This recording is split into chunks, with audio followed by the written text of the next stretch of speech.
Makinig. Yan na naman ngayon yung tinatarget mo. Yung bagong tsinelas. Ayan. Dalawa yan, hindi pa sira. Yan naman ngayon yung target mo, no? Bakit? Yan naman yung target mo ngayon sa mami mo, yung tsinelas mo, tsinelas niya. Kina.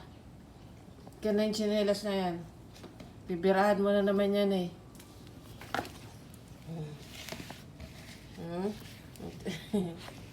Yan naman yung target mo, ayaw mong ibigay. Kina. Sige, para magalit mami mo. Sige. Yan naman yun, sisirain mo.